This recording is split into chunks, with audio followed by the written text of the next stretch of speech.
Amigos de Pasión por el Deporte, sean bienvenidos a otro episodio de PXD Podcast. Hoy me acompaña como siempre mi compañero y amigo Luis Mejía y hoy un invitado especial, un historiador, periodista de la Casa de Pasión por el Deporte, como es el caso de Tony Padilla, periodista del diario Ara y además jefe de deportes de ese medio de comunicación. Tony, bienvenido.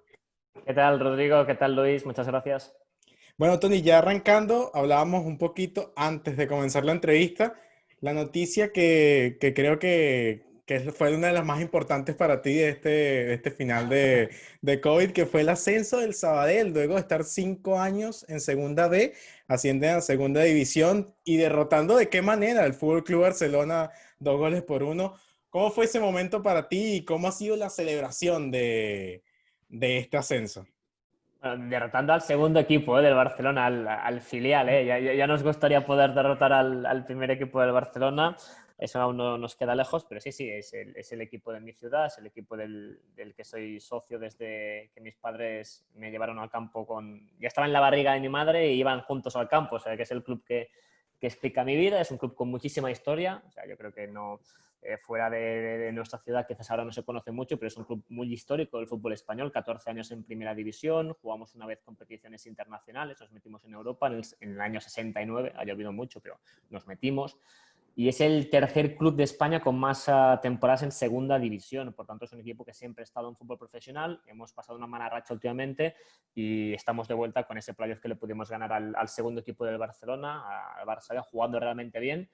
Y quizás porque son unos días raros por el coronavirus, por el confinamiento, las cuarentenas, llegó como una alegría inesperada y por tanto lo viví casi como un niño, ¿no? Dando saltos y gritando de forma descontrolada, que en ocasiones también está bien que incluso los que nos dedicamos a la información deportiva no matemos al hincha, ¿no? A poder mantener al hincha que mira el partido con un poquito más de inocencia. Tony, un placer que estés el día de hoy junto a nosotros, aquí en Pasión por el Deporte, y preguntarte primeramente sobre qué recuerdos tienes de toda esta temporada con el Sabadell. ¿Cuál fue ese motivo que te dio más inspiración para seguir adelante y conseguir este gran reto, o mejor dicho, récord que tuvo el Sabadell? Para mí es un poco extraño porque soy afortunado y por mi carrera profesional me toca seguir partidos de primera división del Barcelona. No siempre puedo ver los partidos del Sabadell, ¿no? Estábamos en una categoría que no es profesional, la segunda división B, por tanto a veces era difícil seguir los partidos, aunque cierto es que desde hace un año hay una plataforma digital que se llama Footers que permite ver los partidos previo pago, así que podía ver a veces en el teléfono móvil algunos partidos. Pero el momento en que te diría que algo empezó a cambiar no fue en esta temporada, fue en la última fecha de la anterior, la 2018-2019, que el equipo llegó mal, se podía ir a la cuarta división si perdía un partido, y ese partido sí que fui, era un desplazamiento fuera de casa, fuimos a Olot, que es una población casi en la frontera con Francia, hay unas montañas, y subimos 2.000 hinchas del Sabadell, fue una locura, invadimos ese campo, ganamos, y yo creo que ahí empezó a cambiar algo porque el equipo vimos que tenía mimbres, que podía crecer y durante este año nos ha estado ilusionando jugando bastante bien hasta que llegó el parón. Claro, es que en marzo jugamos el último partido, que curiosamente lo jugamos contra el segundo equipo del Español y lo perdimos. Y fíjate, han pasado unos meses y ahora nos va a tocar jugar contra el primer equipo del Español porque el Español ha descendido, nosotros hemos subido, así que tendremos derbi con el Español en unos meses. Bueno, ya pasando de la segunda división a la primera, una temporada completamente atípica, muy distinta a lo que lo que se está acostumbrado. Preguntarte, ¿cómo calificarías el rendimiento de la Liga Española este año? Yo creo que lo has definido bien, Rodrigo. Es muy difícil hacer una valoración porque nadie había vivido una situación como esta, ¿no? Una situación en que una pandemia mundial pare los torneos y pare la vida en general, ¿no? Al final yo creo que lo más preocupante, además de la salud, es cómo afecta a la economía en todos los países. Eso también pasa en el mundo del fútbol. El mundo del fútbol en España ya no es solamente un deporte, ya no es solamente una pasión, es también un negocio que mueve muchísimo dinero y precisamente porque estaba en juego tanto dinero, el fútbol ha podido armar un final de temporada para la primera y la segunda división masculina que no ha podido hacer para el resto de competiciones, ¿no? Porque, por ejemplo, en el caso que contábamos de la división donde estaba mi equipo, el Sabadell, el torneo finalizó, se inventaron un playoff final, pero el torneo finalizó, no se jugaron todas las fechas. Y en la mayor parte de deportes profesionales en España ha sucedido lo mismo.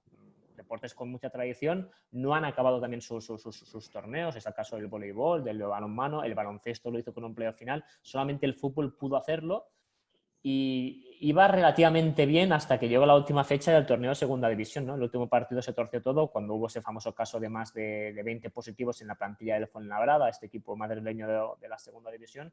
Por tanto, le iba a poner una nota alta, pero llegó luego el Fuenlabrada y ahí ya se armó el quilombo, ¿no? No sabemos cómo acabará la segunda división, es un auténtico drama, es un caos terrible. Fíjate que se tendrían que haber jugado ya todos los partidos de promoción de ascenso y aún no se ha jugado ninguno, no se saben ni las fechas, ni el formato, ni la sede, no se sabe nada. Al final quebró todo un sistema que había aguantado bastante bien y yo creo que obviamente no ha sido lo que esperábamos. Nos gustan los estadios llenos, nos gusta la gente en los campos, pero visto el drama, creo que el fútbol español puede estar bastante satisfecho de haber podido finalizar el torneo con un nivel de juego bastante alto, asumiendo obviamente los problemas. En cuanto a rendimiento, ¿en qué lugar colocarías a la Liga Española en comparación con la Premier League, con la Serie A y con la Bundesliga? En mi opinión está en segunda posición por detrás de la Premier League inglesa y muy cerca. De hecho, si analizamos el ranking que hace la UEFA, la única medida que podíamos tener para medir quién es mejor es el rendimiento de los equipos en competiciones internacionales, cuando se enfrentan entre ellos. Y en este sentido, el fútbol español es el mejor. Lleva años ganando la Champions casi siempre. El año pasado es cierto que no pudo ganarlo, lo ganó Liverpool, pero hoy veníamos de 10 años en que siempre era Barça-Madrid quien ganaba la Champions y equipos como el Sevilla o el Atlético de Madrid ganando la Europa League. Por lo tanto, el nivel es altísimo. Por eso alguien podría decir que la Liga Española es la más potente, pero yo creo que aún le falta algo que tiene la Premier League. La Premier League es más equilibrada, a nivel de que hay más equipos. Eso te quería preguntar, y disculpa que te interrumpa. En cuanto a competitividad, la Premier League está por encima de la Liga, se podría decir. Sí, pese a que ha sido un paseo, una marcha triunfal del Liverpool esta temporada, yo te diría que sí, porque en los últimos años hemos visto cómo gana la Liga Liverpool, cómo gana la Liga Manchester City, cómo gana la Liga Chelsea, cómo gana la Liga Leicester City, que fue una sorpresa. No hace tanto estaban ganando la Liga también Arsenal y Manchester United. Así que hay un poquito más de variedad e incluso la lucha por el descenso puede estar más equilibrada. Creo que Inglaterra tiene un producto cerrado muy bonito, que lo vende muy bien, y España lo que tiene sobre todo es el gran producto, que es Barcelona-Madrid. Pero el resto, hay 3-4 equipos muy buenos, Atlético de Madrid, Sevilla, los vascos, pero la Liga como conjunto no se vende, no tiene, creo, el producto que tiene la Premier. O sea, en la Premier League tú pones un partido Southampton-Barley y la gente, en todo el mundo dice, está muy bien, pero aquí pones un Leganés-Eibar y mucha gente aún no se lo cree. Creo que el fútbol español está evolucionando, se va acercando a la Premier, pero por eso te diría que la Premier aún está un peldaño por encima. Yo opino igual que tú, Tony. Yo creo que la Premier está un peldaño, sí, un poco más por encima de la Liga Española, pero que en los últimos años me ha dejado buen sabor de boca. No sé si sea el mal rendimiento de los equipos grandes como Madrid, Atlético y Barcelona, pero que los equipos menores o de menor ingreso económico han podido pelear del día a día con equipos grandes como el Fútbol Club Barcelona perdiendo contra los Asuna, o el Madrid perdiendo contra el Leganés o contra el Levante. O sea que poco a poco han ido ganando fuerzas, o quizás que los equipos grandes han perdido calidad. No sé qué crees tú que haya sido entre esas dos cosas. Seguramente son los dos factores. Sí que es cierto que ha habido una política desde las autoridades de la Liga que es intentar repartir los beneficios de los derechos de televisión, que es la gran fuente de ingresos que hay en el fútbol español, que el porcentaje sea que permita igualar un poquito las cosas. Y eso ha permitido ver equipos que trabajan con menos recursos, pero que hacen un buen fútbol y se meten en competiciones europeas y que el fútbol sea un poquito más igualado. Luego también se suma que equipos como el Barcelona ha gestionado mal sus recursos en los últimos 2 años y parte de los pecados del Barça son propios, son internos. Pero sí que hay lo bueno que tiene el fútbol español es que tiene mucha materia prima, tiene mucha materia humana, tiene grandes formadores, grandes entrenadores, grandes jugadores. Tú miras ahora mismo cualquier liga del mundo y en cualquier rincón del mundo hay un entrenador y un futbolista español, porque quizás porque aquí la economía no tiene tanta salida como en otros sitios de Europa, el fútbol es una muy buena salida, y eso permite que gente joven encuentre un trabajo y se pueda ir fuera. Es que miras, pero sitios impensables, Bangladesh, ahí el seleccionador es español y el equipo de campeón de liga tiene un jugador español, te vas a Singapur, te vas a cualquier sitio, se fichan españoles porque saben que hay talento, la base humana es buena y eso también se nota.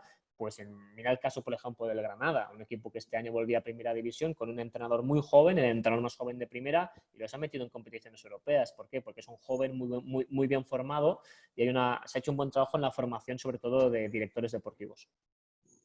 Viendo la fase final de la UEFA Champions League, ¿cuál crees que sea el equipo que se pueda llevar el título en esta temporada?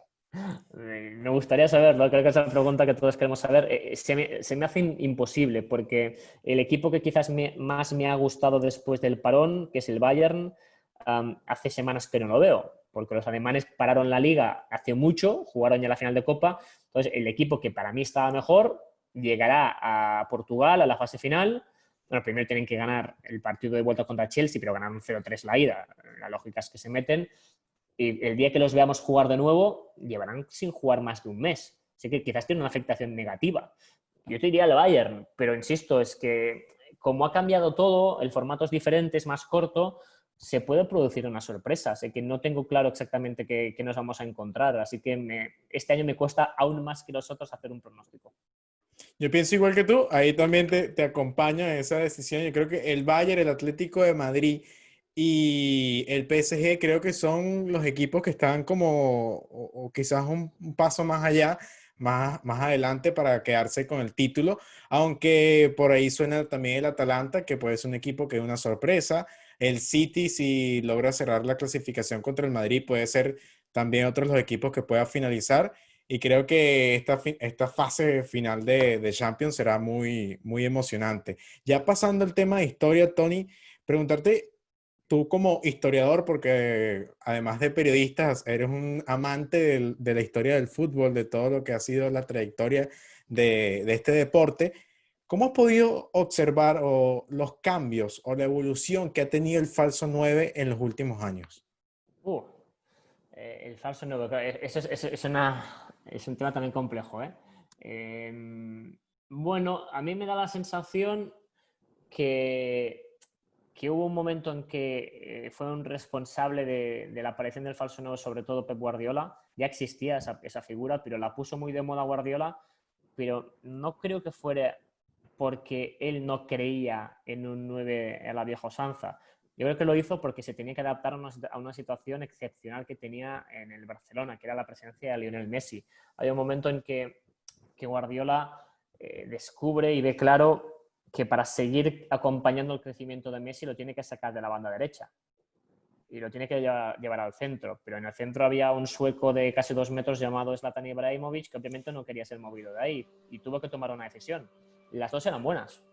Pues yo creo que si él hubiese dejado a Ibra en su único año en el Barça marcó muchos goles. Marcó goles que decidieron un clásico contra el Madrid. O sea, no se ocultaba. Pero se lesiona y Guardiola aprovecha esa lesión para poner ahí a Messi y Messi lo aprovecha y ya no lo sacan. Entonces llega un momento que, unido a la tradición del Barcelona de que sus jugadores más emblemáticos son los centrocampistas, se juntó centrocampistas bajitos, los Xavis Pujols, Xavis Iniestas, y luego delante Messi. Entonces era como ese Barça unió la figura del falso 9, casi lo acercó al centro del campo, y el partido ejemplar de lo que era ese equipo es la final del Mundial de Clubes contra Santos, en que creo que del equipo que sale 8 o 9 jugadores eran centrocampistas, incluso los defensas, los laterales, los de arriba todos eran centrocampistas, fue todo toque ese partido. Pero luego si vemos la evolución de Guardiola, ha jugado con 9. Cuando llega al Bayern y se encuentra con Lewandowski, no lo sacrifica, él juega con Lewandowski y lo está haciendo también en Manchester con el Kun, con Gabriel Jesús, simplemente que busca los 9 más móviles. Entonces, yo creo que fue un momento que hubo una cierta locura, pero que el falso 9 es una solución puntual a problemas puntuales o a situaciones puntuales. El 9 sigue existiendo, simplemente que tiene que tener más habilidades como centrocampista que antes, ¿no? La figura que está quizás sigue desapareciendo es el 9 de área corpulento que solamente sabía jugar metido entre dos centrales. El fútbol tan dinámico, tan técnico, lo está llevando hacia otra dimensión. En correlación a esta pregunta, hace meses James Rodríguez hizo una entrevista para un diario de aquí de Sudamérica en donde comentó de que los niños ya no querían ser el número 10, ya no querían estar en el mediocampo y no querían aportar la distribución del juego. ¿Por qué crees que en Europa el 10 ha perdido tanta relevancia en los esquemas tácticos de los directores técnicos y se ha migrado quizás esa posición hacia los extremos o hasta quizás un 10, pero no tanto de área, sino más retrasado, como Yángel Herrera o Tomás Rincón en Italia, jugadores así de corte más defensivo? Se me hace difícil, ¿eh? Creo que es difícil interpretar las palabras de James porque al final creo que hay muchos niños que sí que quieren ser el 10. Yo creo que habla de una tendencia que él ha percibido que incluso puede tener bastante relación con la sociedad en que vivimos, ¿no? En que ahora los niños quieren ser el que mete el gol y no el que da la asistencia. Porque el que mete gol es el que sale en más fotos, el que le dan más likes y y en esta cultura casi tan egoísta que estamos creando de culto a la imagen, de culto al individualismo, en vez de ayudar a un colectivo, ahora los niños quieren ser el que mete el gol y no quizás el capitán el que está en el centro. Tiene mucho que ver también la evolución de los sistemas tácticos. Venimos de una época que se ha jugado con muchos 4-3-3. Eso provoca que la figura del 10 a la vieja usanza, el enganche argentino que siempre decía, ha desaparecido un poquito, porque tenés un 9, bandas abiertas, y luego en el centro del campo, pues un triángulo que puede tener o dos centrocampistas defensivos, ahí sí que te quedaba un 10, pero cada vez vemos más equipos con un centrocampista defensivo y dos delante. Pues ya son dos centrocampistas que se reparten áreas, influencias. Es como si la figura del 10 ha quedado un poquito oculta en un sistema en que se prioriza el orden táctico. Yo creo que esto lo estamos viendo incluso en equipos como el Barcelona. ¿Quién sería lo más parecido? Obviamente está Messi, pero si tú quitas a Messi, en el centro del campo, ¿qué hay? ¿Quién manda? No te queda muy claro, ¿no? Incluso con Xavi Iniesta, ¿quién mandaba? Era difícil, ¿no? Entonces, sí que es cierto que a este nivel táctico ahora mismo, el 10 es como una figura casi en extinción porque se buscan más jugadores más físicos, que puedan romper, que puedan ver en segunda línea. Es la evolución del fútbol. Hay figuras que a veces lo pasan mal y aunque van a poder volver, incluso jugadores como, no sé, pienso en el Papu, en Atalanta, el Papu que podría ser un 10 a la vieja usanza, se ha tenido que adaptar, lo ves a veces un poquito más caído en perfil izquierdo, algo diferente, ¿no? Yo creo que sí que al final a mí me da la sensación que hay muchos niños que quieren seguir siendo el 10 y lo descubren cuando se ponen a jugar en la calle o en un campo, porque luego quieren el balón y el 10 es el que quiere el balón. Entonces hay los niños que quieren marcar el gol y luego están los niños que quieren el balón. Y estos siguen existiendo y creo que estamos viendo algunos ejemplos interesantes de jugadores que están saliendo que pueden ser algo parecido a un 10. Pienso en Take Kubo, el japonés del Madrid cedido al Mallorca. Pienso en Riqui Puig, que me parece algo muy parecido a un 10 más moderno, el chico este que está saliendo en el Barça. Así que más o menos se siguen manteniendo, pero cambian las denominaciones. Simplemente ya no le llamamos el 10, ahora lo vamos a llamar de una forma diferente. Ya, Tony, pasando a tu historia, ¿cómo inicia esa pasión por el deporte? En casa, con los padres, ¿no? La mejor escuela posible que hay, ¿no? No se cuestiona. Y desde que tengo memoria, en casa íbamos al campo, íbamos a la cancha, el domingo, era siempre domingo a las 5 en esa época.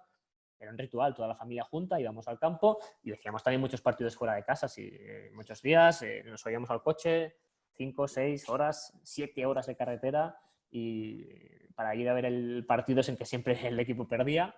Incluso a veces mi padre decía, oye, hay un partido bueno de segunda división a 3 horas, vamos a ir. Y aunque los equipos no nos importaran, íbamos para ver ambiente de fútbol. Mi padre siempre practicó muchos deportes, no solamente el fútbol, también practicó a nivel amateur boxeo, ciclismo, donde había deporte él se metía. Así que fue muy fácil el camino, algo que era innegociable en este caso. Tony, háblanos un poquito de tu libro Atlas de una pasión esférica, un libro que quizás ha marcado un antes y un después en tu vida.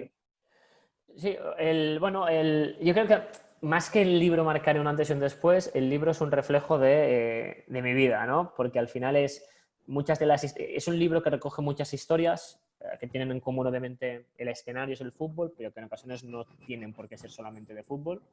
El fútbol puede ser la excusa para contar historias de superación, historias de de cambio social, de lucha contra el racismo, de lucha contra el machismo, de momentos en que dictaduras han utilizado el deporte en su beneficio, porque obviamente a los dictadores les encanta usar el deporte para aparentar que son los abanderados del país. Y es buscar historias de estas que a mí me han sorprendido y que las ibas conociendo con el paso de los años y las trabajé en este libro. Yo casi tenía un punto de final de camino más que de inicio de algo. Fue un encargo editorial que lo disfruté muchísimo, que me lo pasé muy, muy bien buscando historias, porque algunas sí que luego me obsesioné que hubiesen historias de todos los 5 continentes y ahí sí que me obligó a buscar alguna historia que no conocía y encontré historias, algunas de ellas bastante sorprendentes que me gustaron. Pero al final es un poquito el resumen de lo que yo creo que tiene que ser este trabajo, lo que tiene que ser el periodismo, la comunicación, que en el punto de inicio es muy sencillo, es contar historias, es contar cosas, y para eso yo creo que lo que hace mucha falta es mucha curiosidad. Es ser muy curioso e intentar aspirar con modestia a saber cada día más cosas y descubrir que en cualquier rincón del mundo puede haber una historia fascinante, porque la gracia yo creo que de este deporte, del fútbol, al ser el deporte más global, es que nos descubre que de repente, no sé, en 1990 Argentina campeona del mundo con Diego Armando Maradona y llegará el partido inaugural de Italia 90, vendrá un grupo de jugadores de Camerún desconocidos y se los va a ganar. Entonces, de repente, eso te descubre que el fútbol se vive y se juega igual en todos sitios y te traslada ya a intentar. Yo me acuerdo que una obsesión que tuve en el 90 siendo un crío era yo lo quiero saber todo de Camerún. Entonces me puse a buscar cosas sobre Camerún en las viejas enciclopedias y fue gracias al fútbol pues que descubrí cosas de Camerún que entonces no conocía, ¿no? Como que es un país que tiene 2 lenguas, que está dividido entre una zona que habla inglés, una zona que habla francés, que también tienen un presidente que era bastante polémico, quién era Roger Milla, y ahí descubres historias. Así que para mí el fútbol no deja de ser, aparte de un juego maravilloso, una excusa para conocer gente y conocer países. Antes de ese libro, tuviste la oportunidad de hacer Brasil 50, retratos del Mundial del Maracanazo. Leyendo el inicio del libro, la introducción, se puede saber un poco dónde comienza, dónde toma fuerza esas ganas de escribir el libro. Y quería preguntarte, ¿cuál fue la mejor experiencia que tuviste realizando este proyecto y qué fue lo que te dejó para ti como profesional y como persona? A mí, mira, si el libro, el segundo, el Atlas, fue como un poquito aprovechar trabajo hecho, este libro fue diferente. Fue empezar de cero. Vamos a contar el Mundial del Maracanazo del 50, no solamente contando ese partido, no solamente contando Uruguay, sino vamos a buscar historias. Y fueron casi 2 años de trabajo que le guardo un recuerdo muy, muy hermoso. Y el mejor recuerdo que me queda es que aún tuve la oportunidad de hablar con jugadores que habían jugado ese Mundial. Que casi todos han fallecido desde entonces, porque ya entonces eran gente muy, muy, muy anciana. Incluso contacté, me acuerdo, con algún jugador y las entrevistas no pude aprovechar nada porque la memoria ya desgraciadamente les fallaba. Pero sobre todo tengo muy buen recuerdo de la charla que pude mantener con el gran Antoni Ramallets, que fue el portero de la selección española en ese Mundial, que además era nacido en el barrio donde yo vivo, en Barcelona, el barrio de Gracia, un chico catalán de barrio que llegó a ser el mejor portero en el Maracaná y él tenía muy buena memoria. Me acuerdo también de la charla que pude tener con el que era el mejor jugador de la selección italiana, Medeo Medei, que me advirtió sin tapujos que si Italia queda eliminada en primera fase es porque estuvieron cada día de fiesta con chicas brasileñas y que no se centraron mucho en el juego, que ahí cometieron sus pecados. Y me quedó el recuerdo de que al final nada supera una charla.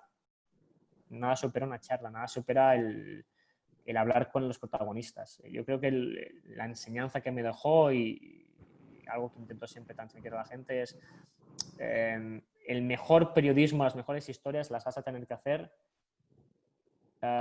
sin Google. O sea, Google puede ser una herramienta más, pero todo lo que está en Google ya lo ha hecho otro.